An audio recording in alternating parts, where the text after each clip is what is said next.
Sizing and placing of the anterior mouthpiece involves measuring the width of your patient's mouth. Your patient's width will determine whether or not they're small, medium, or large on the anterior mouthpiece. The interincisal opening is not as important as the width of your patient's mouth. Once you've identified the width and the size of the mouthpiece, start by lubricating your patient's lips to enable the mouthpiece to slide in easily.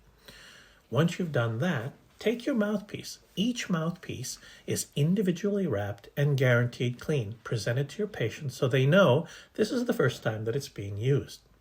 When you remove the anterior mouthpiece from the bag, please note there is a logical front and back of the mouthpiece, so make sure your orientation is correct. There is no difference between the upper and lower portion of the mouthpiece. Mount it onto your device and then spray the back to ensure that it's lubricated. Also helps in sliding it into the mouth. Fold the lip directors in and then gently place it into one side of the cheek and then the other before adjusting the lip retractors onto the mouth to ensure that your patient is comfortable. Once you've done that, sweep it so that it's placed correctly. You'll notice that the tongue is protected and so is the throat. In the event that you need more room beyond the bi-to-bi access that it gives you naturally, you can adjust the mouthpiece by rotating it slightly one tooth distally on one side to give you more access on that side.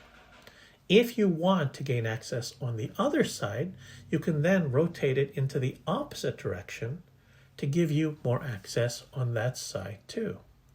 Note that the lips are completely out, the unit is evacuating, and your patient has place for their tongue, so you don't have to worry about that.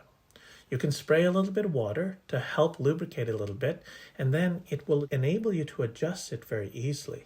Placing it in, you can even pull it one tooth towards the anterior to give you even more lip retraction and more access to the anterior of the mouth. Simply sliding it back one tooth distally will then place it back inside the mouth. The Isolite provides continuous, hands-free, high-speed evacuation. Inform your patient that they can use their tongue to eliminate any fluid or debris that may pool or collect behind the mouthpiece.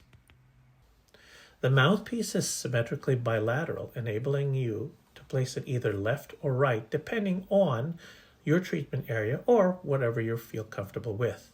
Remember, place it into the cheek first, then the other cheek, and then gently place the lip retractors and adjust them so that your patient is comfortable. You can then also adjust it one tooth distally on this side, or do the same to gain access on the opposite ends.